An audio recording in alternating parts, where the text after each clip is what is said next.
It is 6:30. We're going to bring this meeting of the Lawndale City Council along with the Redevelopment Successor Agency to order. I'm going to ask the Secretary, City Clerk to give us the roll call. Mayor Pro Tem Reed. Here. Councilmember Osborne. Present. Councilmember Suarez. Here. Councilmember Kearney. Here. Mayor Poland Miles. Here. Thank you, Madam City Clerk. And I'm going to ask Pastor Eddie Vargas from the Restoration Life the Christian Church to lead us in a word of inspiration. And we're going to ask Councilmember Osborne to lead us in the Pledge of Allegiance, with the Pledge of Allegiance being first. Please rise. Place your right hand across your heart. Ready, begin. I pledge allegiance to the flag of the United States of America and to the republic for which it stands, one nation, under God, indivisible, with liberty and justice for all. Please remain standing. Good evening, Mayor, council members, City Attorney. If we could all just bow our heads for just a moment. Heavenly Father, we thank you for this time together. Just reminded of your good word where it says that people that walk with you walk with wisdom, that if we seek wisdom out, we'll be wise people, and that company of fools will suffer harm. And so, Lord, we don't want anybody in our city to suffer harm. So we just pray for wisdom and humility tonight in this council meeting. Pray for protection over all of our sheriffs and fire department and everyone working for the city, and just pray a blessing over the community in Lawndale. We just thank you for tonight. Just pray for your grace and your mercy upon us. We thank you and we love you. In Jesus' name, amen. Amen. Amen. Thank you, Pastor Vargas, for those words of inspiration. We'd like to thank everyone for coming out tonight.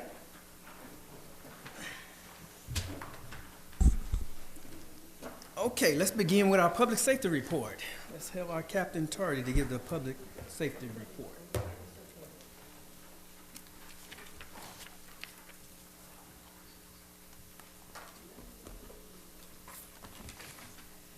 Good Yes, evening, ma'am. Mr. Mayor, members of the City Council. I'd like to provide you with the public safety report for February 5th through February 19th. In consideration of the tragic shooting and loss of life that took place in Florida last week, we want the community and the members of City Council to know that your deputies are prepared for such an event.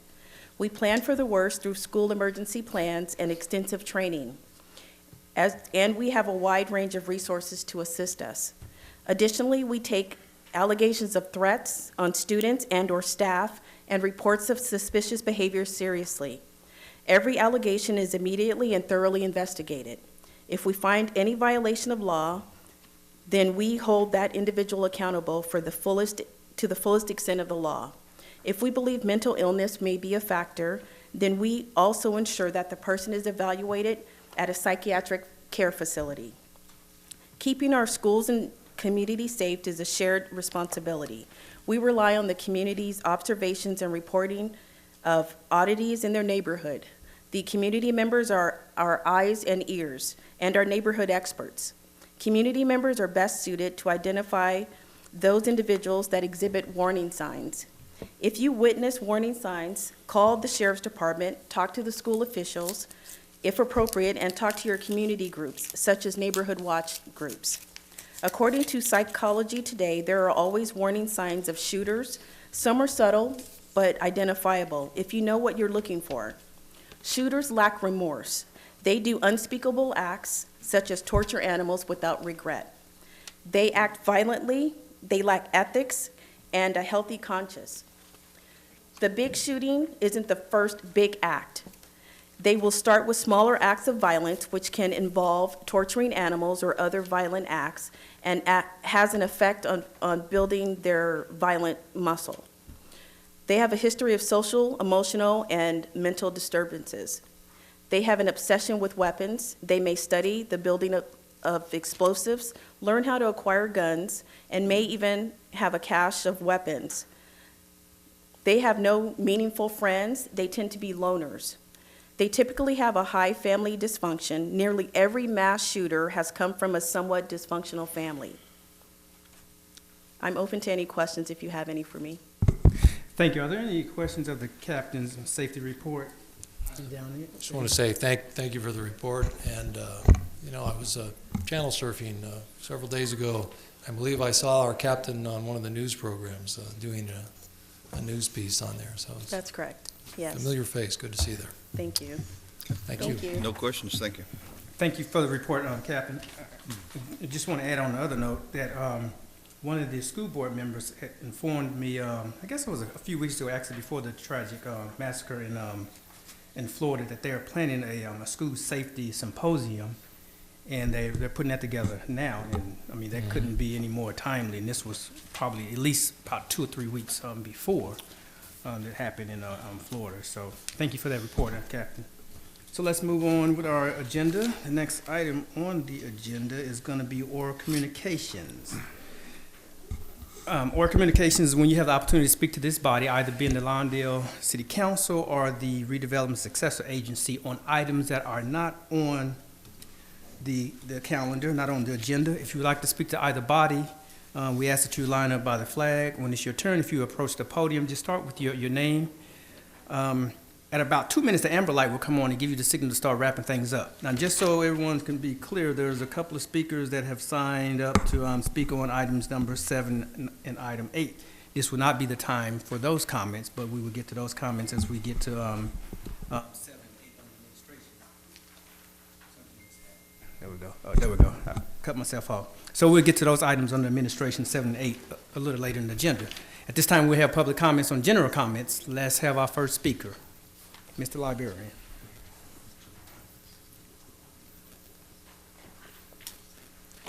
Good afternoon, Mayor, council members. My name is Jose Parra, and I'm here on behalf of your Lawndale Library. Just want to give you an update on all the great programs that we have going on at the library.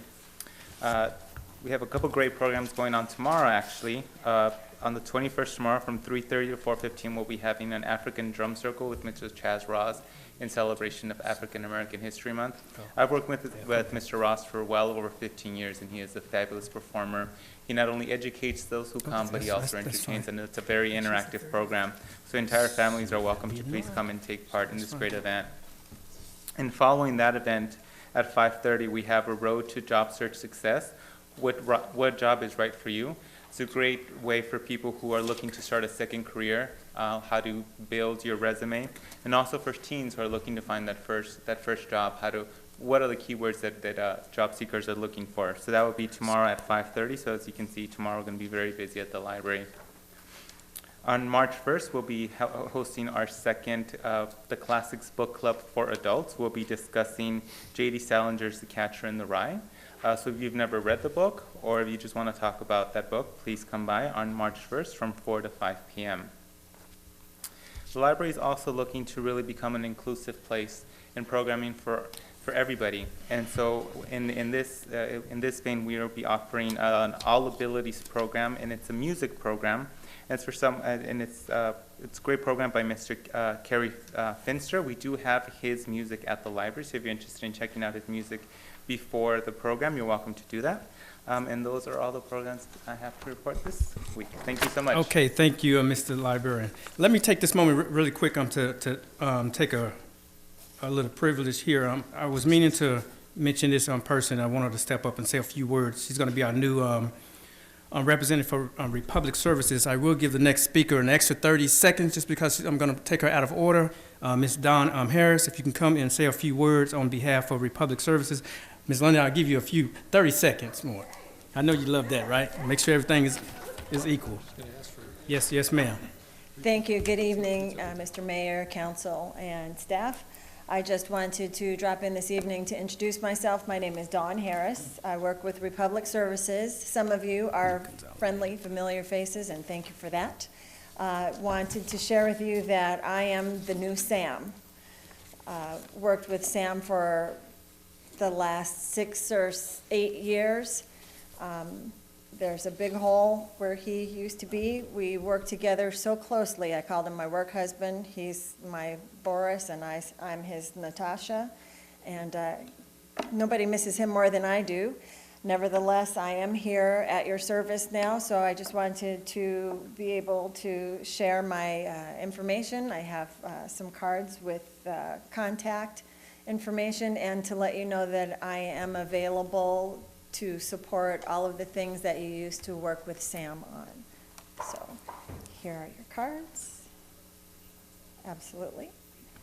And please feel free to call me at any time with questions or concerns. I'll be happy to follow up with you. Okay, thank you, Natasha. Thank you, Ms. Harris. Ms. Dawn, yeah, thank you. Yes, ma'am. Pam, London 171st. I'm sorry that I wasn't here at the last meeting because I know you missed me telling you what to do. Huh. Anyway, I assume that you all saw that Gardena has made some changes with regard to fireworks. They are putting a moratorium on fireworks for at least a year. Yay, Gardena. Wish that we would do the same. Something needs to change, and we speak about it on a regular basis. We'll be speaking about fireworks again tonight. But I think that it's past time that parents start taking care of their children, that fireworks, I'm sorry, but these organizations do make lots of money, but, there are other ways to raise funds, not just by selling fireworks. And I'm sure that a lot of these organizations do have other fundraisers. Maybe they do need to do more of that sort of thing instead of relying strictly on fireworks at the detriment of people like myself who do not care for them, who are concerned about fires, who are concerned about the hazards of breathing in that crap that, And quite frankly, they're, with everything that happened in Florida, they're now talking about how the NRA owns so many of our lawmakers. Well, not you, Mr. Osborne, but to the fireworks company, do we really owe them anything in this city? Because I think not, even though they're threatening to sue Gardena for lack of sales or loss of sales, and it's a shame. But I know, Mr. Osborne, you're not in that, so I just want to make sure that you know that I know. But regardless, there's another issue, parking in the front yard setback. I have complained and complained and complained about this one. I even call the city when, I see it, call for parking enforcement to go out and write those tickets. I wish that this city would take that as a serious offense. It is on your books as being so-called illegal according to the code of the city of Lawndale. And yet, I don't know if y'all realize, when you get a parking ticket, we can all see, we can look at your personal license plate, go online and check by your personal license plate to see when you've received tickets. And it goes back quite a ways. So I know that this one particular home, I do have their license plate, and I do regularly check, has not been getting tickets, even though I am constantly calling and complaining about them parking on their walkway and parking in the front yard setback. So I would really like to see this city change its attitude with regard to parking in the front yard setback. There's no excuse. It's ugly, it's redneck, it's tacky, it's all those things and more. Your front yard is your front yard. It's not a parking place. Thank you. Thank you, ma'am. Are there others wishing to speak to this body, either the Lawndale City Council or the redevelopment agency, successor agency? Seeing none, we will close the public comment and we'll bring it up to the diocese for any comments by the council members or governing board members. Let's start with governing board member, council member. Of course, you start over here. I'll also make mention, Jose, thank you for the update for February and March library. Don and I go back a long way. We used to date many years ago. No, we were both Kiwanians at one time. And with that, great to have you here, Don. And I'll pass it on to my colleague to my right. I'd like to thank everybody who came up and spoke today. Ms. London, thank you for calling. When you do see something like that, that's what we a lot of times rely on. I just want to say also thank you to Ms. Harris. Nice to meet you, and looking forward to working with you. And thank you, as usual, to Jose Parra for your updates on the Lawndale Library. And with that, I'll pass it along. Council member Osborne. Yeah, thank you, Robert. To be a broken record and repeat it all, thank you, everybody. Yeah, good to see you again, Don. I remember the old farmer market days. We should have a table out there and everything. And Pam was referring to Gardina's new ruling, and that will be challenged, I believe, because if I get it right, they had passed by vote of the residents to have the sale of legal fireworks, and now the council, I think legally, they may lose this because when it's a vote of the people, it can only be overturned again by the vote of the people, is how I understand city law. So it'll be interesting to watch. It'll also be interesting to see if it does curb the use of illegal fireworks. One would hope so, but we'll know after this coming 4th of July. Yeah. And thanks to Jose for Catcher in the Rye. That's a great book. Also a good movie. Anyway, that's all I got. Thanks. All right, Mayor Pro Tem. All Dan right, Reed. got a ditto. Thank you, everybody, for speaking. We've covered it well, and I will pass it along. Okay, thank you, Ms. London, for giving us an update on Gardina's fireworks. I did have a conversation prior to them deciding to have a moratorium, and I offered what I thought was sage advice, was similar to what Councilmember Osborne kind of laid out, but who am I? I mean, maybe it'll work, maybe it won't. So we'll see how things go in the city of Gardena in that regards. You're absolutely right in terms of the parking in the front yard setback. Shouldn't be happening. My hope is that when we see those things happening, that we remind the residents that it's not proper to park in the front setback, and if they continue to do so, yes, a ticket should be in order from my perspective. Okay, and also, Don, I want to welcome you back to the city of Lawndale. Of course, you do good work in the city, representing the city of Inglewood for Republic, and we welcome you here in the city of Lawndale. We know you do a great job representing our business community and our residents for Republic. Also thanking Jose once again for all the library updates that you bring to us every week and all the good things going on over there. So that's my remarks. So with that, we will move our agenda, and we are now on the consent calendar.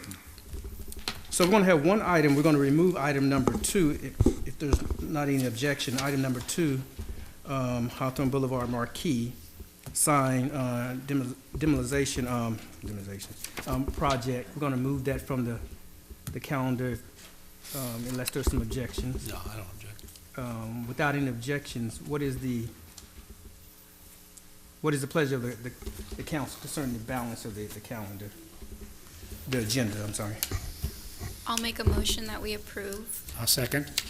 Okay, so the motion has been made that we approve the consent calendar with the exception of item number 2 by Councilwoman Suarez and seconded by Councilmember Pat Kearney. Are there any discussion on the motion? Nope. Okay, will the council please vote on the consent calendar?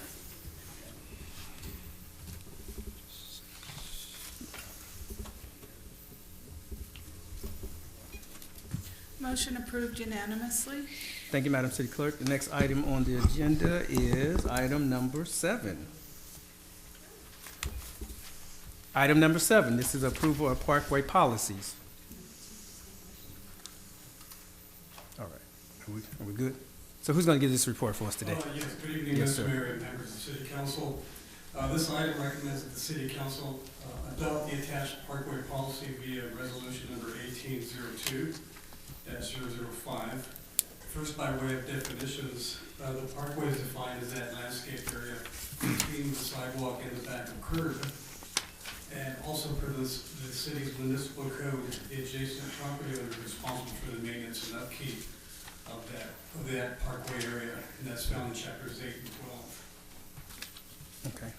The guidelines were developed due to many inquiries received from residents in wanting to improve, make landscape improvements in their parkways, and also because they lacked any guidance in the municipal code. The policy was put together in collaboration with municipal services and community development departments.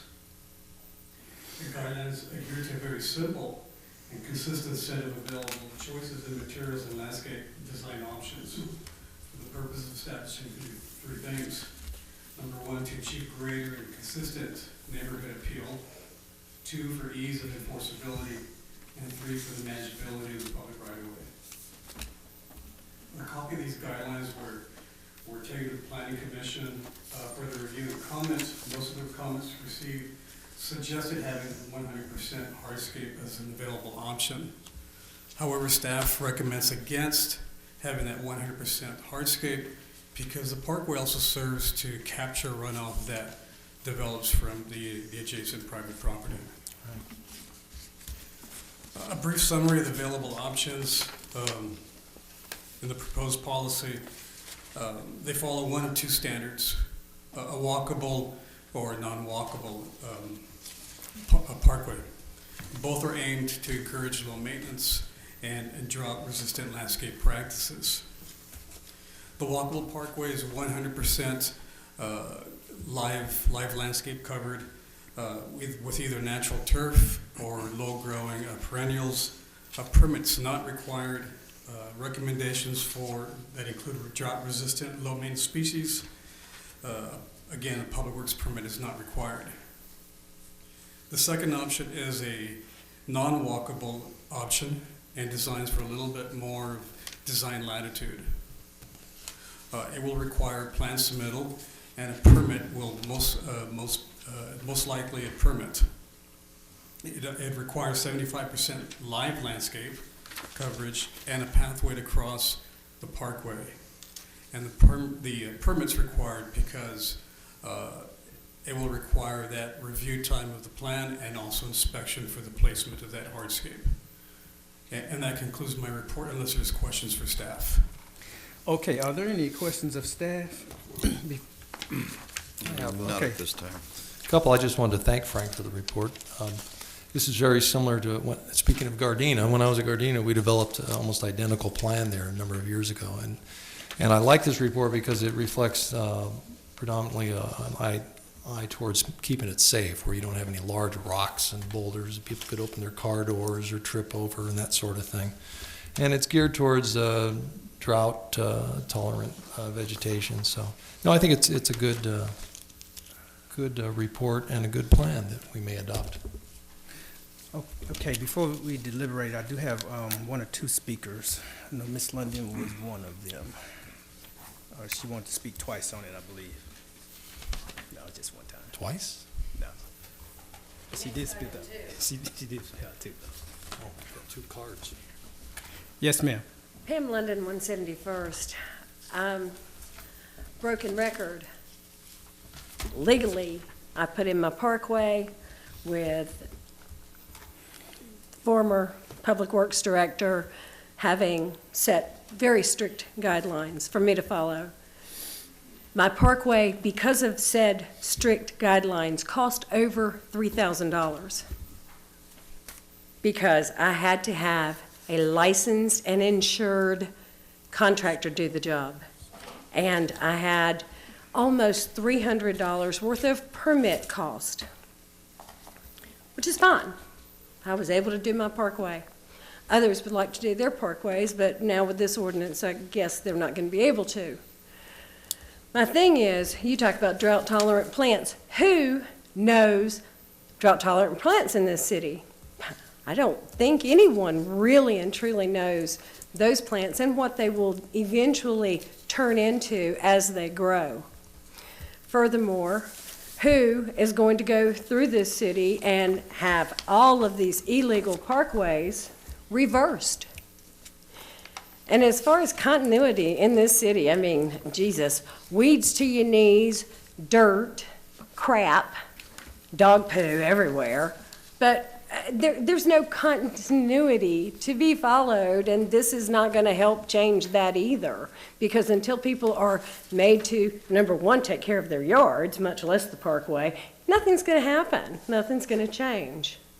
But the idea behind my parkway and the ability for me to do my parkway was to, number one, protect the city at all cost, meaning it had to be a licensed and insured contractor to do the job.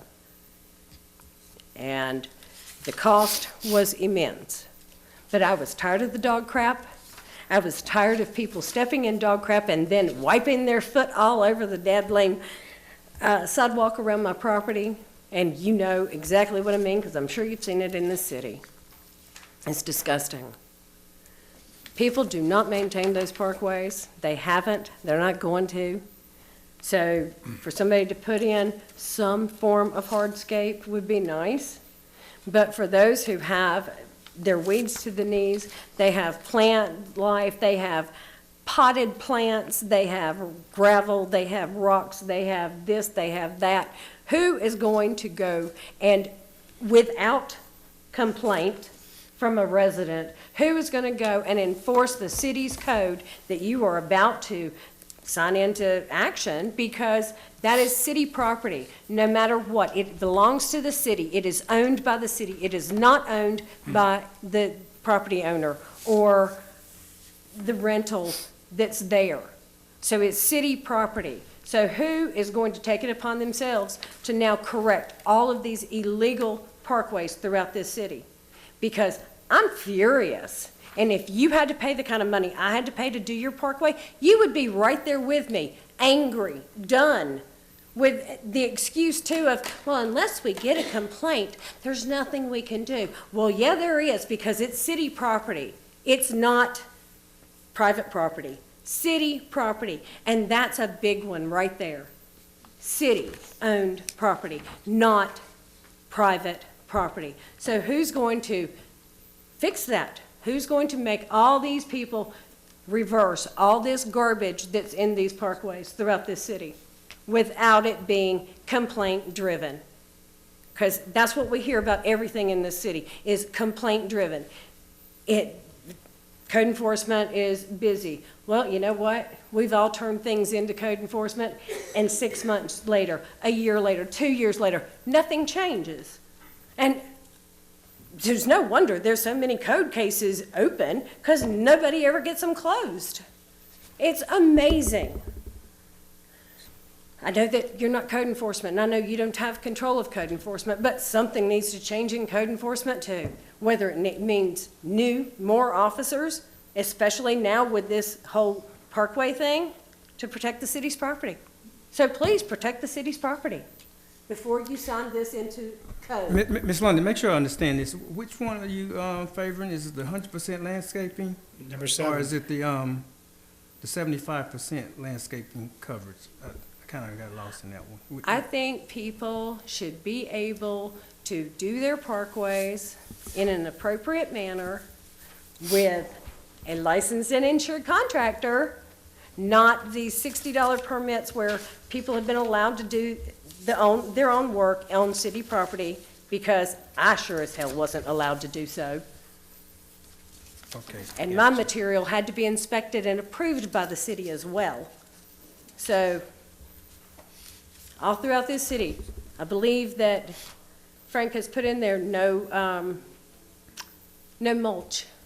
Oh boy, that's all throughout this city. No gravel, all throughout this city. All these things that are already in these parkways, because people have been doing it willy-nilly for months and months and years and years, needs to change. Okay. So if you want it to be all landscape, great, but all those need to be reversed. All right. Thank you for that, ma'am. Okay, she was the only one who expressed interest in this. Ma'am, you want to speak on it? Yes, ma'am.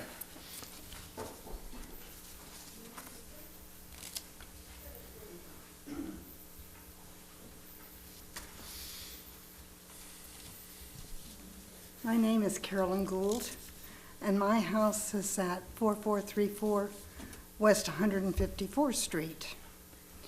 And I have been trying to fix it up and make it look super nice, and I run smack dab into all these regulations. When I found out that I could not do anything with the parkway, I heard about this meeting tonight, and I'm kind of coming here at the last minute, maybe a little unprepared. But what I did today was I walked around 2 blocks of that area, and there is not a single parkway that is decent. It's all packed soil, every single one of them. That is because we have the water restrictions, which most of us lost the grass. And I know that I'm not prepared to pay $3,000 to fix the parkway. and I'm sure my neighbors aren't either. We can't really put in permanent landscape because once a week, all the trash cans go out and that has to sit on the parkway. I requested to put in turf, artificial turf. I thought it would look nice, would be easy to clean, the water could go through it, and I understand that's against the regulations. I think these regulations in theory are all great, and they sound wonderful, but in practicality, you have to realize what the residents are capable of doing and willing to do. And if you put in these regulations that are going to be so expensive, they're going to leave those parkways packed dirt. I just wish you would reconsider and make a little bit more lenient so that the people can take pride in their property. Because the more people fix it up and the better the property looks, the better the city's going to be reflected, and the better the people that are coming into the city are going to be. That's all I have to say. Thank you for those comments, Mayor. I'm going to ask the staff if they can provide any comments from either speaker in terms of how much these regulations will cost the residents to comply. I mean, whoever's first, either works out. With regards to the $3,000 parkway that Ms. London had paid, that was before my time. But I do know that the work was extensive. It required, I think it was concrete, or I'm really not sure what it really consisted of. And so the permit fees can range anywhere from $65 to a few $100s, again, depending on the level of engineering review, the amount of inspection, re-inspection if necessary, just plan reviews. If there's corrections needed to be made, then it's a resubmittal. So yes, fees can increase. The artificial turf, we did look at that. However, we found that several cities were some were for it, some were against it. It becomes an issue then of quality control. How long will this material last? Some of it seemed it's problematic with utilities coming in and installing valves or doing any sort of that sort of work in the parkway, and then who's really responsible? So it would be, again, something else for staff to manage in the right of way. So we're just trying to simplify it with what we know works. So keeping it with these options, we suggested some drought tolerant grasses. There's out there that are a hybrid. There's seeds out there that are drought tolerant, ground covers as well. And these were all suggested by, some of it was suggested by the local water company. And I have a question for Frank. You got a question? Just to be clear, that if this is adopted, this is strictly a voluntary program, right? It's Correct. We're just giving an option to the residents if they want to do something with their parkway other than leaving it as dirt, and they can follow this guideline so that it keeps it safe at least, right? But it's all voluntary. This isn't forcing anybody to follow exactly what's on here unless they choose to do so. Exactly. We needed staff needed some guidelines as well. A lot of questions. People want to know what can be done. As you well know, over the years, there's a potpourri of landscape designs and styles of materials being used, and it's really inconsistent. So we as staff need some sort of guidelines to be able to respond to these questions and requests. Because some people will illegally just go out and put cement out, fill in the entire parkway or other hardscape. Correct. All right. Okay. Are there any other questions? I'm just wondering, I know you responded that it's voluntary. I'm just wondering to what extent. Are you saying that if we adopt this, a resident can choose to do nothing, and they can have just dirt there, and it is not kept. Mine is, of course, vegetation that's overgrown and things of that nature, but it can just simply be dirt there, nothing there. Are you saying that still would be within the code, or that would be against the code because there's no vegetation? Well, it's not specifically spelt out in the code. However, the problem with dirt is that it becomes an erosion issue. With the runoff, there's nothing in place to be able to capture. And so what landscaping does do, turf, whatever that is, it helps to control that erosion. But if you do nothing, that's what I'm trying to ascertain to what extent it's voluntary. Because if you do nothing, then of course the grass that's there dies. And then after a while, the grass is no longer there because it dries up and people walk through it and the grass goes away and then the dirt is left there. I mean, I want to see some type of standards, what have you, but I'm just trying to understand what we're being asked to adopt. And if it's going to have any teeth, or is just something we just adopt and just to make us feel good.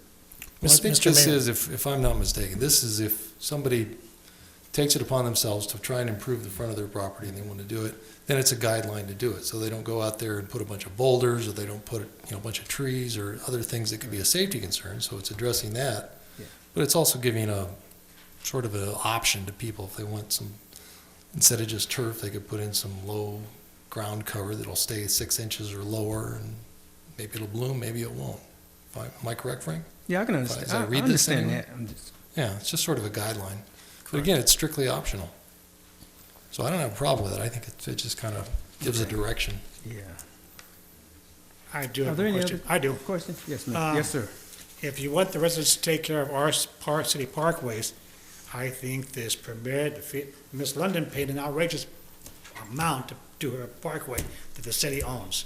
I think there should be some kind of waiver program at the cost, because nobody should be $3,000 to put a parkway in. I don't care who it is. You want to charge me $300? It's all dirt. I'm leaving it the way. So we got to, reach out to the residents who are going to fix it up, and let's waive some of these permits. I know our inspector doesn't do a diddly squat. I saw him on the street behind me go in, check off a mark on the house and leave. They're not even inspecting, so I'm with Pam, we got to, if you want us to fix the parkways, then give us a break on the permits and all the inspection of the inspector that don't do diddly squat, he just checks those boxes. How did the fee schedule come about? I'm curious. That's strictly based on our encroachment permit fees. The lowest fee for any sort of permit would be $65. And then after that, it would be based on an hourly basis for engineering and for inspection. With regards to the waiver of fees, I mean, that's city's council's, decision. Right. So Ms. London's, the cost to do her parkway was pretty much probably the materials and not so much the fees for inspection? Well, If the she fee starts at quoted 60. $300 in permit fees and $3,000 for the contract work. So that would vary, of course, by whatever you decide to Right. put out there. It's all dependent on the options you select off that available menu of options. So when you say an encroachment fee, that would be like any encroachment in the public right-of-way, people have to dig up their sewer line and trench, but that's more involved with the inspection, but just the encroachment itself is what that first initial 65 is based on? Right, I mean, that covers our basic administrative costs. City time involved? City with it? time, right. The counter work, the entering of material, the permits, just basic administrative fees. And again, the whole program is voluntary. It's just up to, Correct. if somebody wants to do it, they can do it, But or not do it. But that permit only applies if there's something a little bit more involved in that parkway. You're going to create a design, a parkway that includes stepping stones or some sort of hardscape to walk across the parkway. Yeah, and I can understand if you want it done in a timely fashion so that, nobody's walking down the street and there's a project that takes months to complete and then it becomes a safety issue. So we have our somewhat control in the game by having the permit process, I can understand, so that it's safe, which is what it should be. Yeah. So if somebody's taking forever and they're digging this thing up and they've dug down, say, 18 inches to put in irrigation lines, and let's say they skip working on it for weeks on end, we don't want that. So I don't have a problem with it as is. That's, Well, no, Let's hear from I Dan Reed. think one of our biggest pieces in regards to this is gonna be what was brought up. You know, we have parkways that are problems. Things have been happening after the fact. So are we gonna go through and say, okay, you know, city, we need you to take the next 90 days and make sure that you don't have anything that's out of compliance in regards to this program, so that we don't run into additional issues. And we will have to do some inspections in order to get to that point. But I think, you know, just in looking through here and what we have in the options, you could very easily put in a low spade grass that doesn't take a lot of water. And is something like that gonna have, if you're just prepping the dirt and putting in a low water turf, is that a permit? No. Okay, so no, it's no all permits only if you're designing a hardscape walkway, et cetera. Correct. With some more, maybe just a little bit more complex design, a little more involved landscaping, some stepping stones, a little hardscape, yes. Right. Well, changes have to start somewhere. I think this is a good start. so this adoption does not recommend 100% landscape, is what you mentioned earlier. The first option, the one option is 100% landscape, consisting of either natural. I'm sorry, turf- hardscapes. No 100% hardscape. Okay. Percolation. Mr. Mayor, we do not allow, in the front yard, I want to add in for the Public Works Director. So, as the council is aware, we have a substantial problem with front yard landscaping, including the parkways. The drought tolerant landscaping ordinance we adopted a few years back resulting from the state's requirements, it's created a significant burden on the residents. I'll give you an example. My staff have to go out 3 or 4 times to get folks to, when they plant the drought tolerant landscaping, which does not meet our zoning requirements, it's almost virtually impossible to meet the 50% live landscaping materials. It's difficult. They have to either hire a landscape architect one of the residents mentioned, who's the expert? My staff, we're generalists, we're not landscape architects. We don't expect the residents to hire landscape architects to submit plans. So what we tried to do here was create a hybrid policy that makes it simple for the residents and easy to install. On my staff side, on the community development side, I just recommend to everyone, if they can find low yielding grass, it's easier to install with spray emitters, and it's easier and it doesn't require much other than our front yard landscaping hardscape permit. We wanted to try to duplicate that with the parkway and try to keep some consistency with the front yard landscaping and maintaining the integrity of the neighborhoods of Lawndale. Because as the council knows, the folks are hardscaping the front yards as well as the parkways. And this is to address a lot of the ongoing issues on quality of life issues that are happening right now and that are degrading the neighborhoods of Lawndale. And so that's why we came together with the 75% for the parkway, because it's a narrow strip area. And then if you went 50% like the front yard, you'll get what we're seeing throughout the city. Well, when they're doing that 50% landscaping drought tolerant, they're not achieving the requirements. They're putting these little plants in and they're not making the 50%.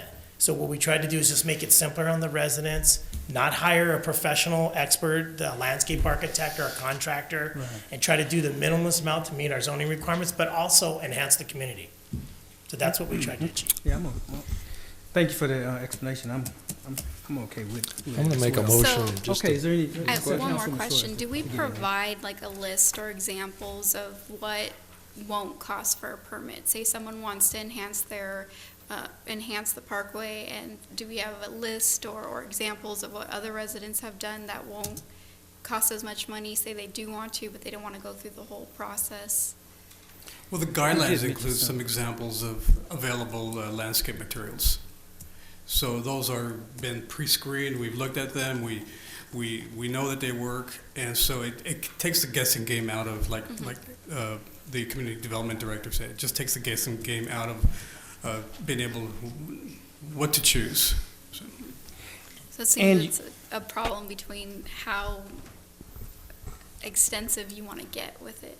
And you hit it right in the head. That's the problem we're having in the community development side on the front yard landscaping. Yeah. People get frustrated. They'll get, let's say they get cited by code enforcement. They come in the office. They want to go down to Home Depot and get the drought tolerant little plants. Well, they'll need hundreds of them to meet the 50%. Hundreds. And then they find out I should have just installed turf or grass. Because in the end, I would have achieved that, and then I wouldn't have to go to Home Depot. And then we hear this all the time. So you're right. We provide examples. The Community Development Department has examples, which we're taking directly from the adopted ordinance, these sample plants, and placed from the policy. Okay. But the bottom line, you still can do a project without the requirement of a permit if you choose to do so. If you go any more elaborate, which means you have to have some designs and things of that nature, then that may necessitate a permit. But you don't have to go that route if you don't want to be in compliance. You can just simply plant some grass or what have you. I believe in the parkway. That is correct. That's what I heard him say. Exactly. Okay, is there any? I think I'm good. I'm gonna make a motion for staff approval. I'll second it. So Approval of the there's- recommendation. And Got it? wasn't it, which recommendation? Because they gave us two options. Okay.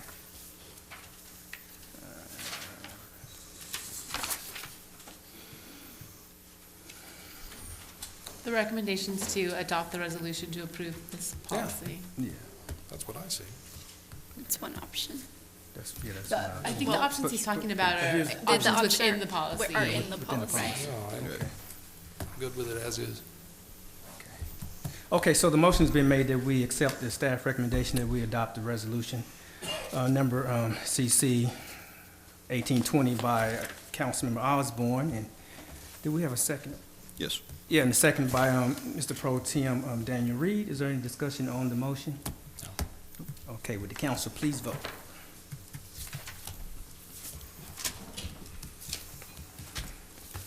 Motion approved unanimously. Okay, thank you. Number 8. Okay, the next item is number 8. Just so we know the order, because there's two speakers that want to speak on this item, we'll take the staff report, and then those who would like to speak on this matter, we ask that you just approach the podium, just similar to what we do on public comment after the staff report. And then the council will take it from there. Let's have the staff report. Thank you, Mr. Mayor, members of the City Council. At the last City Council meeting, the council considered the award of permits. There was one group where they asked for additional information. That information has now been provided in this report, and tonight staff asked for a firm recommendation regarding that group. Thank you. Okay, thank you. Let's hear from any of those who in the audience who want to speak on this item. I got two requests, Joe McMahon and Shirley Gritzko. So, and it seemed like I had another one. Yeah, that's it. I am not Shirley. My name is Joe McMahon. I'm a member of the Lawndale Rotary Club. Thank you, council, for considering this. We deeply regret that we missed that mandatory meeting. It's happened for a number of reasons, illness, people being out of town, but we missed it. We have been a long-standing member of this community, serving the youth. Our application shows how our funds have been used this past year, and historically, we've really focused on the youth of Lawndale. We hope that you will consider awarding this permit. It would be very unfortunate if the opportunity to raise these funds was not available to somebody, and to my understanding, we're the only ones left. There's nobody else to take that final permit. I did provide some information as to the different programs so that you didn't have to go through the full application. My personal favorites are the Vision to Learn, partnering with other Rotary clubs and the Lawndale School District. We've been able to provide a lot of classes that really change the way kids learn once they can see the chalkboard, if they still use those. So you have that information in front of you. I hope you will award us this opportunity to continue to serve the youth of Lawndale. Thank you. Thank you. Good evening, council and staff. I'm Shirley Gilso, and I'm a longtime member for 25 years of the Lawndale Rotary Club. What Joe said is how all of us feel that we are very disappointed that we did not meet the mandatory meeting. We feel that Lawndale, the community, and the needs of the youth, as well as some needy citizens, are helped because of the profits that we make that we put directly back into these organizations. One of the things that we are providing this year are buddy benches, and that is when there's a lonely child that doesn't have some friendships, they sit on the bench and their student councils and other children see somebody by themselves and they go over and make friends. I think that the report that the sheriff made this evening, sometimes starting at a young age where people and young children start reaching out to others and making them feel welcome and becoming a friend with them, starts at an early age. Hopefully, we don't know how those things can impact, but we're having buddy benches at the schools paid for by Lawndale Rotary. We also gave student backpacks. We partnered with the El Segundo Rotary, and there's social workers at each one of the schools in Lawndale, and they know the needs of those children. We provided over 150 backpacks filled with school supplies, so those children, and they're not a standard one, we go to the store and buy them so that they are, superheroes and little girls, unicorns, and they're not identifiable as those that were in need. And so these children start the school off with nice supplies and feeling good that they're like all the other children with new backpacks. Santa's sleigh. Just as a personal note, I'd like to just identify Robert Downing. He and another Rotary member many years ago made the Santa sleigh and donated it to the city. And he and his wife, and I'm proud to say he's 90 years young, he and his wife still work the Santa sleigh and help the children on and off the sleigh each year. So I just felt that you would like to know that. And we have spent over $5,000 for Books for Green School that supplements the state curriculum for additional books, enriching their programs. And these are all funds that from the last fireworks stand that we have used in these manners. We have also worked with the school district, the elementary school district, and there is a need. Sometimes there's family disruptions, and the wife and the children need to vacate the home immediately. They need a hotel room for a couple of nights until housing can be arranged. So we have a fund that we've set aside with the Lawndale Rotary Club, and the staff there can make those arrangements, and we provide the checks to cover those things, including sometimes the children don't have a coat or they don't have shoes. And there are these emergencies. Sometimes the refrigerator goes out, their food is spoiling, and so the staff arranges to buy a refrigerator for those in dire need, and we reimburse them. So I just wanted you to know how the profits are going directly into the community to make a difference, a positive difference. And we hope that you will prevail in issuing this permit for us to have a fireworks stand this year. Thank you, ma'am.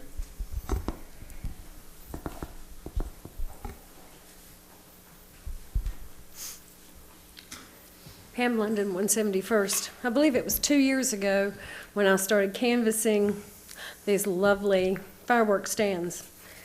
The Rotary Club did not have any of their stuff posted that is required by the city, and I was told by one of the Rotary Club members that they didn't have to.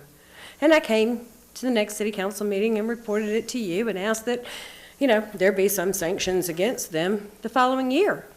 And there weren't. Mandatory meetings, mandatory, wow. Do we need the definition for mandatory? But they missed it. So, again, why should they get a booth if they can't follow the protocol?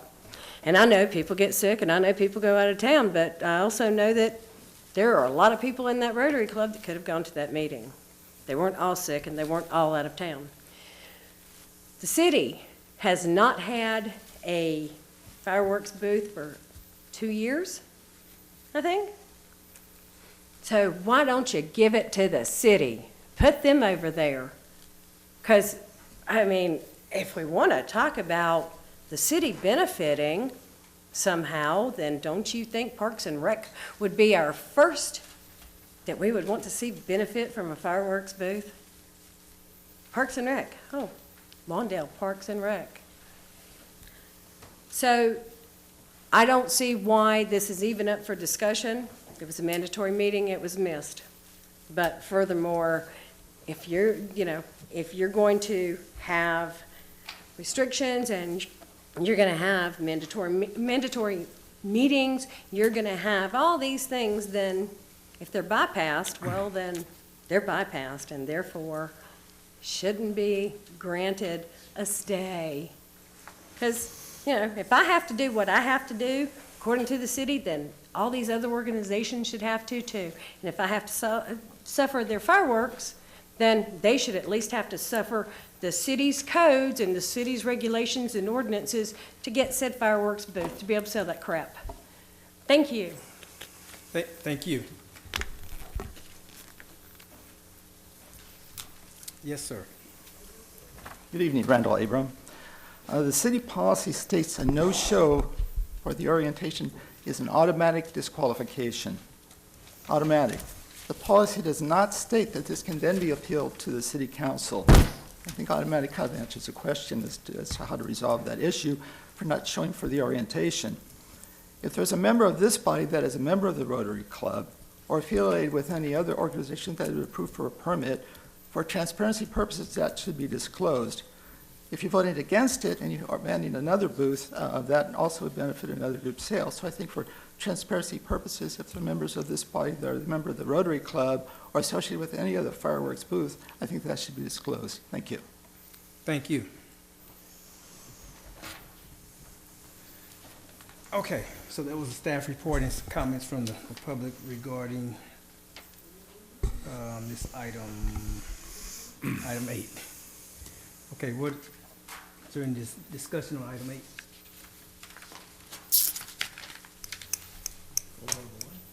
It don't have to be whoever's one. Well, let me just say this before. Not that I'm required to, but since you suggested, I am an honorary member of the Lawndale Rotary Club. But full disclosure. I just wanted to make sure it was not required to, but since you suggested it, I threw it out there. Pat asked a question, or Bernadette, I have a question. Go ahead. Question for Tiffany or Steve. We heard some comments about the process and what council can and cannot do and so forth. The bottom line is council can still grant the allowance for the Rotary group. Bottom line, right? It's a council policy, so the council Exactly. has authority to waive it if they want to. Right, that needs to be said. Thank you. Okay, you have a question?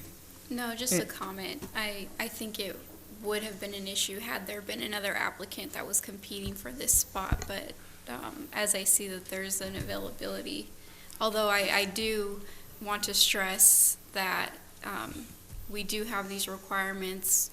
If we do want these to be met, this can't be a reoccurring situation, but I'm actually okay with granting them the available spot. And I do have a comment. I know in the years past, we waived it for football, Lawndale football booth, Lawndale baseball, we waived. 2 years ago, we did it for the chamber because their 501(c) was defunct until they got straightened. I'm just going to mention to the Rotary while you're here, I should strongly suggest if we do decide to give you a booth back, you have a fireworks chair for next year. Because, somebody's sick, somebody didn't know, it can't be doing that. So I would strongly suggest next year you have a fireman chair, fireworks chair coming down here to make all the meetings, not one of you, but somebody else. Because the communication must have got lost somewhere because someone was sick. But I'm in favor of giving the booth back to them. Anyone else have any comments? Well, I think the only comment that I had was there was a comment about Parks and Rec. Parks and Rec is outside of this 8 booth conversation. They have a grandfathered booth along the cells. And yes, they didn't have one last year, but that was an issue that came along with the fireworks department, so, or the fireworks company. So, with that, Yeah. I'd say just put it. I just wanted to add real Well, quickly that It's still a moot point, though. the bottom line is what is the good deeds that this group does for the city, and it's numerous. And so I don't have a problem with it because we know they've been doing that for decades. So shouldn't even be an issue. I have no problem with it. Okay, so what is the pleasure of this body concerning item number 8? I'll make a motion. And I will second it. Who seconded? I did. They both did. Okay, so the motion, well, we're gonna, Who said it first? we're gonna put Pat Kearney as It doesn't the matter. second. Put So the half motion's and been half. made by Councilman Osborne that we grant the 8th booth to the Lawndale Rotary Club, and it was seconded by Councilmember Pat Kearney. Is there any discussion on the motion? Okay, would the council please vote?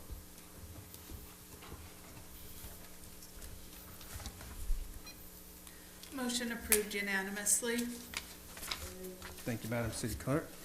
Next item on the agenda, okay, item number 9. Ken? I see you keeping up with the agenda. Item number 9, a presentation from the Lou Edwards Group. Let's have the staff report. Thank you, Mr. Mayor, members of the City Council. We have a handout coming your way. At recent council meetings, we've had extensive discussions regarding the long-term budget forecast. In a nutshell, over the last 6 to 8 years, we've managed to keep our M&O flat. However, we're running into a structural deficit as we see over the next few years the sheriff's contract will continue to increase each year from anywhere from $250,000 to over $400,000. So at recent discussions, council asked that maybe we look into maybe a community outreach to determine whether or not the community would still like to, going forward, still like to keep the same level of services that we enjoy now as far as our parks and our sheriffs and so forth. So with us tonight is Ross Militech. He's from Lou Edwards Group, and you'll recall the Lou Edwards Group has been with us on a couple different endeavors as far as community outreach, most notably the community center. So Ross, if you want to come on up.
Thank you very much for bearing with me for a second there, Council. Good evening, Council, members of the staff, and members of the public. My name is Ross Militech. I am an associate with the Lou Edwards Group, and I am here this evening to discuss some of the objectives of a potential partnership between our firm and the city. As you are no doubt aware, the Lou Edwards Group and the City of Lawndale have had a fruitful partnership going back to 2 previous measures. That would be Measure A, which was initially passed in 2008, and Measure N, which was passed in 2002. And I'm here this evening to discuss some of the aspects of our community engagement program, as well as our current best practices that we're using in 2008, and to discuss the ways that those are similar to, but also different from, our successful collaborations on Measures N and Measures A. So To get into some of our past protocols, the main difference that we have between our successful collaborations in years past is that for Measure A in particular, we had about a year to lead up to the actual election for that particular measure. We have a little bit of a shorter runway for any potential project here, and we would obviously like to get started as soon as possible, but because of this shorter runway, and because the ballot is getting increasingly full, we would like to start our efforts no later than March 1st. As we have had done in previous collaborations, we would like to begin our initial project by forming statistically valid opinion research, which we had performed for Measures A and Measure N.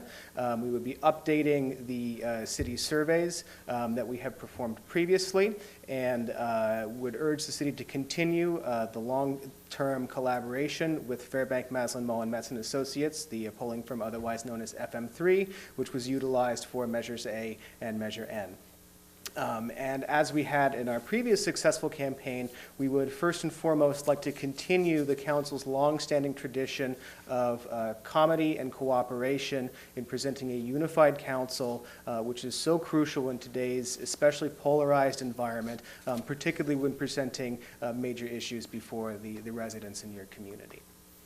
So as you're no doubt aware, there are two, broadly speaking, funding mechanisms that we could be looking at for a potential measure in November. The first of which is a general purpose revenue measure. These are your basic measures that require a simple majority of 50% plus one in order to pass. They are by far the most flexible of the funding mechanisms that are generally available to cities because they do not have strict legal restrictions on the ways that funds are spent. However, unless the city opts to declare a unanimous declaration of fiscal emergency, those must be scheduled during the regularly scheduled municipal elections, which in this case would be November of 2018. The other option that we have is what we call a special purpose revenue measure, and those require a substantially higher threshold to pass, which is a 2/3 of 66.7%. They lay out specific projects and purposes for the funding that can only be used for those specific projects and purposes. And we've noticed that in today's environment, fewer of these types of measures are viable, although obviously we're not foreclosing the possibility of any measure until we actually do the scientifically valid research on this. It is also, I think, important to note that there is currently a statewide initiative being circulated by the California Business Roundtable that may affect the specific ballot wording and the passage rate of general purpose measures that would be enacted in 2018. That measure has not yet qualified for the ballot. It is still in circulation. And if it did qualify for the ballot, there's no saying whether or not it would actually pass into law. But it is something to bear in mind when we're doing our foundation laying here. So we have four main overall action steps in our community engagement process. The first of which is to update the opinion research to build on what we had in Measures N and Measures A, to implement a robust public engagement program to go out and engage the public, and to really create kind of a two-way dialogue between the city and its residents about potential areas of interest and potential solutions to those areas of interests. Two, should a ballot measure prove viable, to refine any ballot proposal to reflect the community's specific views and priorities. And then finally, to continue any informational outreach efforts, informational and educational outreach efforts following measure placement, as was done for N and A. So the first step of our engagement process is that community survey that I had described. So as we have done previously, the surveys are used to assess in a scientifically reliable fashion what your public thinks about a given set of policy issues. It determines which issues your constituents will see as most pressing. It will update for current voter concerns and priorities, in addition to testing some of the previous concerns. So for instance, maintaining the city's long-term financial viability and seeing if whether residents still felt the same level of concern about parks as they did in 2008 would certainly be a priority of any potential survey. We would further assess the community's needs for current funding, and then if there is an appetite for funding, to determine the type of funding mechanism that your residents were interested in, the level of revenue that they would be interested in generating from a potential measure, and the specific service priorities that they are most interested in that would be funded by a potential measure. The next step would be to go out and actually engage the public, to really, put feet to pavement and to engage the community in a robust community engagement plan. The idea here being to solicit as much feedback from the community as possible. These programs are designed to not only inform the public about issues that may not necessarily be as salient for all the members of the community, but to truly define what's at stake for folks in advance of any upcoming election, and to this phase of the engagement process is especially critical if you're planning for a sales tax ballot measure. Part of our community engagement plan is to put together a kind of a rhetorical toolbox that will reinforce and robustly measure the anecdotal feedback that we get from your residents. And we would do this by having a direct mail program, a web and internet-based feedback solicitation program, and to communicate with your residents through all of the city's normal communications vehicles. And we would also envision having a robust Speakers Bureaus program to have members of city staff go out and engage with key stakeholders throughout the community, such as Rotary, such as Kiwanis, such as the Chamber of Commerce, about their specific views on city services and their appetite for additional funding. Among the community engagement components that we have, as I just described, are to implement a direct mail and other mechanisms to engage and inform and involve the community in a dialogue with needs. So this isn't just a matter of, here's our foregone conclusion that we want to put a ballot measure up for November. It's really more of a dialogue between the city and its residents. So the benefit of this, whether or not a measure is actually viable according to our survey, is that it will allow you to really look under the hood in terms of what your community believes and measure in a scientific and anecdotal way specific perspectives. To have a proactive and informational Speakers Bureau program, again, to actually go out and pound the pavement to see what residents and specific groups believe. To keep local media outlets informed, such as the Daily Breeze, for instance. To make a robust use of the city's social networking sites and Twitter feeds to continue to update the community about the engagement process. To build on the city's existing communications vehicles, including the city website, and to update and engage key opinion leaders throughout the community to make them, one, aware that there is this robust community engagement process going on, two, solicit their feedback, and three, involve them more thoroughly in the engagement process. So we put together a couple of examples of the kinds of informational materials that we're really discussing here, some of which will be for other previously successful clients, and some of which you may recognize from our previously successful efforts. So these are some of the community feedback solicitation forms that we put together. This is an interactive direct mail piece that is just one of several mechanisms that we would be using to engage with your residents. In addition to these sorts of direct mail pieces, we would also create copy and other web-based content for residents to go and more robustly engage with the city and with ourselves to really tell us what they think their specific service priorities are. And again, these are some reports back to the community. The two on the right would be from the successful Measure A implementation that reports back to residents as to what specific feedback we would have received at that point in the engagement process. So there are a couple of parameters that go along with this sort of community engagement process, as you might imagine, because this is a city-issued informational program. We're strictly prohibited from advocating for any sort of partisan position, nor do we have any special interest in doing that. Instead, the city's communications vehicles would be strictly informational, they would be strictly nonpartisan, and they would be strictly educational, designed to let your constituents know what's at stake, what, according to a survey, the residents feel about the community, and what needs to be done in order to see those priorities realized.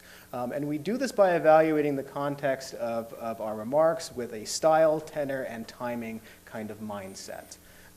Within these parameters, however, the city does have the right to free speech, and it's something that successful clients use, and they use robustly. And we're fortunate that we have a long-standing relationship with your city attorney, where we have been able to work collaboratively together to make highly effective communications vehicles within these parameters to more effectively and robustly engage your constituents. In terms of our role for this project overall, Lou Edwards views itself almost as a quarterback for this particular team. So we would work with city staff to direct specific strategies to engage an effective public information program.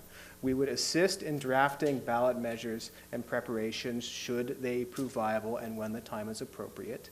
We would develop an overall timeline with benchmark dates, and we have a rough timeline for you to review later on in this presentation.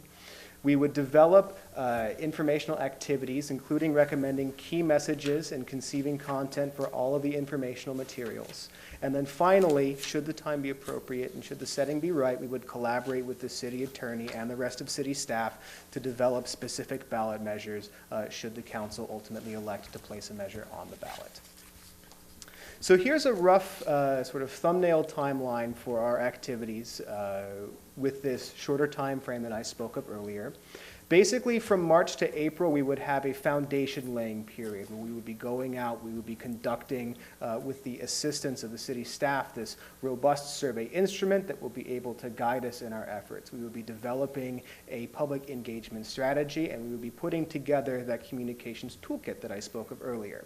Then from May to June, the city staff would be going out and actually implementing this robust public engagement program. That would involve everything from the Speakers Bureau programs to informational mailings to residents to soliciting feedback from residents from one of many different avenues and to assess the initial community response to these sorts of public engagement efforts.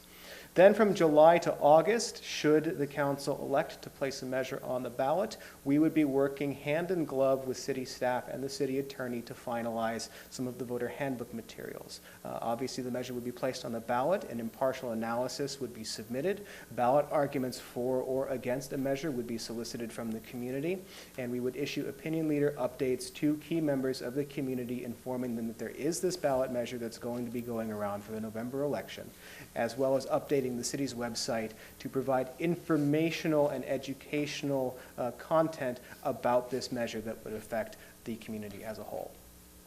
Then finally, from September to October, the city could continue its legally permissible informational activities, including an informational direct mail and Speakers Bureau presentations, which would essentially just go out and tell the community that this is the reason why this measure has been placed on the ballot. Here's some educational materials that are strictly factual, just the facts, and what voting for one position or another would do without advocating for any particular partisan stance on the issue. And then finally, we would come up to Election Day, where we would encourage, of course, the community to go out and participate and thank the community for doing so, no matter what the particular outcome of the election was. So thank you for your patience, and I am more than happy to answer any questions that any members of the council may have. Okay, very good. Thank you for that presentation. Are there any questions of Mr. Ross? Who wants to start first? It doesn't have to be in order. Let me Pro Tem, then Reed go. No, I think this was very informational, not having been involved during the previous two pieces. This was good layout, so the information's very nicely put out there. I appreciate that. And in looking at it, yeah, it would be a very tight timeline. So it's rather important. So here we go. Oh, okay, yes. Yeah, yes, sir. I just want to, and I ask staff to correct me if I'm wrong. I want to kind of put all of your presentation in more simple terms. We've obviously spoken publicly about the never-ending increases with our law enforcement services as a result of the liability trust fund. So what are we going to do? How are we going to pay for this in the future? We certainly do not want to forego any protective services for the city, particularly with law enforcement, especially in light of what's happened with these propositions, 47, 57, et cetera. So what do? We need to think outside the box, and I brought forth to the city manager some time ago a plan which is almost identical to this that the city of El Segundo had implemented. Their thinking, and correct me again if I'm wrong here, is this is more or less can be a preemptive protection for the city, not necessarily just a sales tax increase, but in the advent that the county were to raise a tax, which is I want to say almost a likely possibility at some point, because they have cost increases themselves. If we were to implement this, we would, in essence, protect the city or guarantee our own revenue source for the future, and in this particular case, likely to be used to secure continued law enforcement services. Have I said that correctly, Mr. City Manager? Yes, that's correct. Currently, the state law allows a limit of 10.25% for sales tax, and majority of LA counties at 9.5%. Some cities have implemented increases. And in fact, you comment about the county looking at something. There was something in the news over the weekend that the South Coast Air Quality Management District is looking at a 1/4-cent sales tax ballot measure, which would chip away at the remaining amount that could go to cities. So for the benefit of anybody that's viewed this presentation either here or on TV and they're questioning what is this all about, it's more or less a preemptive action that the council would, if approving this, would protect those services which we currently have in place. We're not saying we're raising some sales tax just arbitrarily. It's not happening unless those cost increases cannot be met or accommodated other ways, or if we see that the county is going to enact their own sales tax increase, we could therefore secure that revenue for the city rather than just going out to the county directly. Again, correct? Correct. That is the way it was presented when you brought this forward, and that is how we're presenting it this evening to the council. Okay. That's all I wanted to do, is just trying to put it out like that. Councilmember Osborne, if Thank I may, you. for just a quick interjection here. The other important thing that we need to consider is not just whether or not the city is able to preempt the county on this, but also what the scientific survey results say. If we did the survey and it came back suggesting that the measure was not viable for whatever reason, we would not recommend that the city proceed with the sales tax. We do not believe in throwing good money after bad in that respect. This is all sort of not putting the cart before the horse, for lack of a better expression. Precisely. But again, I think once the public understands the importance, hopefully they'll be like-minded, but we shall see. Anybody want to add anything for Mr. Rigo again? Well, I was going to say, this whole process is a very large educational step to find out, what are our main concerns from our residents and what are our major needs for the city, and see if the two come together so we can figure out which way to take the next step. So, okay, let me just jump in. Thank you for your presentation. Very well presented. I first learned about this issue actually through Councilman Pat Kearney, through a conversation with him, and I appreciate him having a discussion. And the fact that the city of El Segundo is thought it wise to safeguard their funding source in the event that the LA County would increase the sales tax, or at least ask the measure that would increase the sales tax. But I'm of the opinion that the LA is not a matter of if, is when. LA County or some entity will ask for a tax increase. So rather than, if we're gonna, to me, rather than ask the residents, hey, would you give us permission to, at some later date, give us permission now, at some later date, we're gonna pull the trigger on a tax increase so the money can stay in the city of Lawndale, which would be wise. I think when you give an ask, you give your real ask, put it up front now. Say, we have a need now, right, so why not ask? And I'm interested to see if your survey will ask both questions. Should we do what I'm calling as a trigger tax that's contingent on the county or some other entity putting a tax measure on the ballot? Or should we ask just for an active tax increase today and start getting the additional tax revenue today, regardless of what the county or another entity would do, because we do have the need today. And then for the county, after the measure is passed, if the measure is passed, decides to put a tax increase on it, it's a moot point. A moot point for us because we would already have reached that cap. So for me, I would like to ask at least both of those questions in the survey. And then we can assess which one should we go for. Is the contingency plan or the active tax now? Thank you, Mayor. That's an excellent question, both of them. So we've seen more cities, particularly in Southern California, especially in light of the City of El Segundo's decision to proceed with their sort of date certain or triggered measure, a lot more of our clients that are interested in this sort of measure. To answer your first question, the survey would model the election circumstances to the best ability of a scientific survey to be able to model this sort of thing for an active tax at that time. So the way that these are constructed is, just your first read, how do you feel about this? Then second read, you have positive information. Then third read, you have negative information. So it models something of the dynamics of an election, right?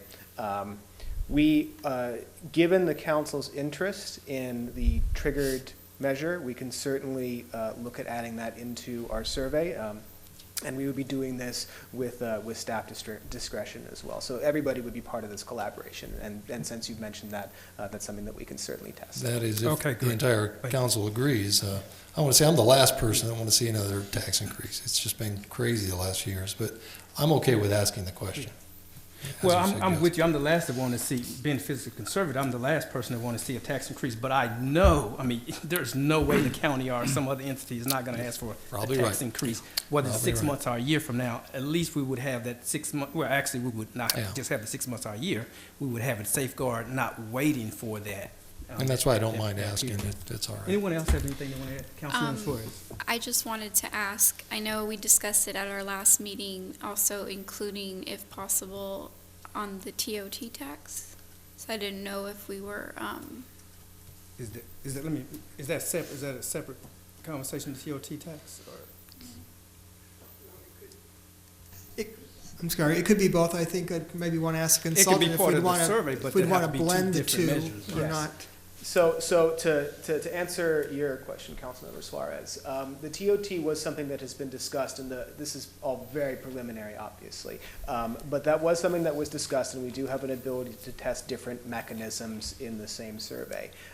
However, I do want to put a word of caution in here that we can't really test more than about 2 different mechanisms before we start seeing diminishing returns from the responses on our survey. And since it's within a 20-minute budget, that's at the point where you start having to cut things that you need to have rather than things that are just nice to have. Right. Okay. But these are all discussions that we would hash out with staff and get ready to put into the field with staff approval. Okay. I have one question. On this survey, you're going to have a choice of 9.50, 10% sales tax. Are you going to ask the residents that, or are you just going to say, do you want this or don't? So we test specific rates. They're generally phrased in terms of the percent that they would add to the existing rate. So rather than asking people, do you want to have a 10.5% sales tax, since it's kind of confusing for folks when you ask them that way, at least for survey purposes, we would ask something in terms of, do you want to have a half cent or a quarter cent or 3/4 of a cent sales tax? And this is something that FM3 can sort of delve into a little bit more deeply, since they're the pollsters on this issue. But yes, to answer your question, okay, we do have the ability to test different rates and sunsets and all sorts of different mechanisms for a sales tax. Okay. Thank you for that clarification. I would only add that anything less than 3/4 would mean the balance would go to the county or some other entity then. That's correct. Yeah, so it's unfortunate with the way that the sales tax caps are currently constructed throughout the state, particularly for larger metro counties such as you see in the Bay Area or for Los Angeles and Orange County. There really does develop a kind of Lord of the Flies attitude between the different agencies when it comes to this local funding. Because if you don't pursue now, you're reliant on the state legislature granting you an exemption, which the state legislature normally does, I will say, in fairness, but then you're dealing with uncertainties. Yeah. Okay. Just real quick. In the recommendation, it's asking for direction to proceed. Does that need to be a vote, or you just need a consensus? Yes, I think a vote would be appropriate here, because assuming what I'm hearing is direction for us then to engage them and bring an agreement back to the city council. Okay. I'll make the motion then, unless there's other questions. Is there any more discussion before we entertain the motion? Okay, so the motion's been made by Councilman Osborne that we, what was your motion again? To proceed as direction and the recommendation. Okay, that we, proceed with staff recommendation that we engage the Lou Edwards group, and it was seconded by Mr. Pat Kearney. Is there any discussion on the motion? Nope. Okay, with staff, with the council, please vote.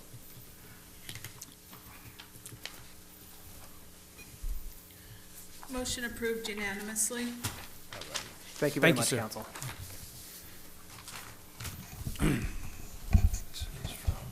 Okay, we're now at item 10, items from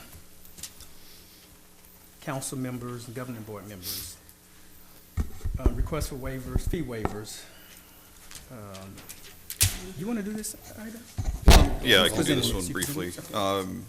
As we all know, we just recently lost Fran Ramsey, and the family has requested that we consider a waiver of the deposit and the fees for their upcoming memorial service on March 16th. So I wanted to bring this forward to the council for discussion. I have no problem with it. Okay. Is there any discussion? Approved. No problem. I'm good. Just approved, like Councilman Suarez says approved. Okay, why don't we, do we need to take, can we do this? Need a by vote on consent? that? Yeah, So we can do this moved. by You want to vote consent. on by consent? You want to do it by consent? Or do you want to make the motion, Dan? I'm looking at the attorney, tell us, can we do this I by think a consent? motion to waive the fees and a vote would be appropriate for the record. Okay, so let's have You wanna Daniel make Reed. the make the So motion. moved. Second. Okay, so Daniel Reed made the motion, and it was seconded by Councilman Osborne that we waive the fees. Item number 10. Is there any discussion on this motion? Okay, with the council, please vote. This one's- Motion approved unanimously. Thank you. Next item, number 11, the council subcommittee. Mr. Pat Kearney, Councilman Pat Kearney put this on the agenda, so let's have him to give the report. No, okay. Prepare the report. Oh, you want Steve to? Want me? I'll have Steve, yeah. Okay, then I could give an City introduction manager and can then report open the first, council comments. We are in the middle, or actually towards the end of negotiations right now with our employee labor group, and they have approached the city council about having a meeting directly with you.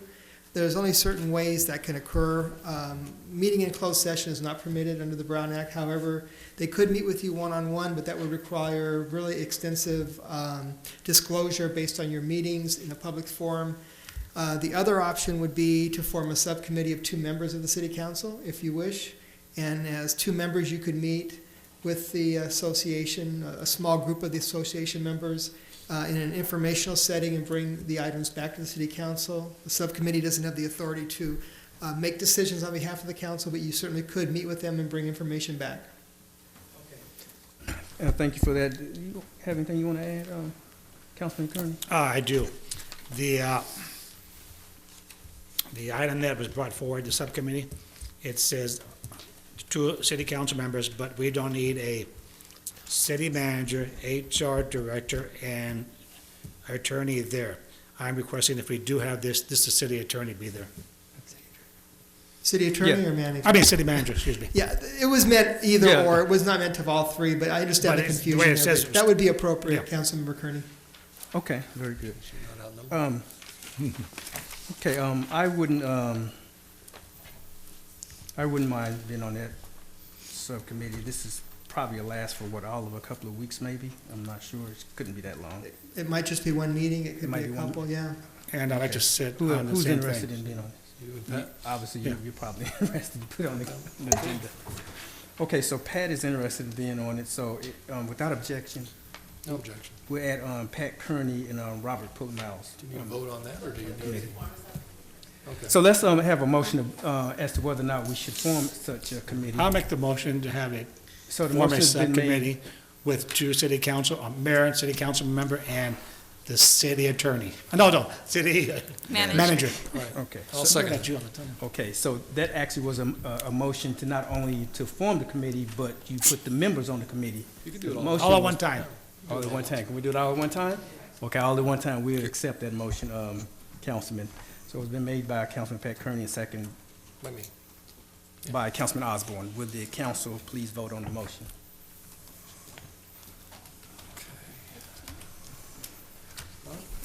That's what he said. What did I say? Motion approved unanimously. I'll work on scheduling a meeting. Okay, move right along. Back to 8:30. No. Okay. I forgot about the closed session. I wasn't including that. No, you might still be right. Yeah, Mike. Okay, the next item is items from council members. We're still on council members' mayor's report. Any other items from council member Pat Kearney? No. No. Council member None. Flores? No.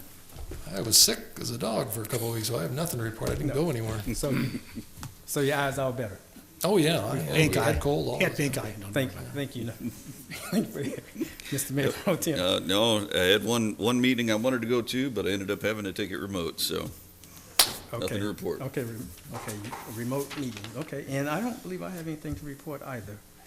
Okay, with that, we'll close the, item, I'm sorry. I do have two. Oh, The mayor and I attended the Torrance DeSalt ribbon cutting ceremony, we did, oh, yeah, we did, okay. and also the city manager and I attended the Library Trust Committee for the Sheriff's Department. And that's it. And I did attend I think I attended the sanitation district. No, that was last time, Okay, so scratch that one, okay. All right, with that, we're gonna close some items from the council members and governing board meeting, members, and we are now at item number 13. This is a closed session. We actually only have one closed session, is the redevelopment, successor agency. We'll have a closed session, with conference with our legal counsel, and I'm gonna ask the, city attorney to give us the provision for which we will go under. The successor agency board will meet in closed session on one item to consider whether to initiate litigation pursuant to Government Code Section 54956.9 D4. Thank you. Okay, thank you. We'll stand in recess.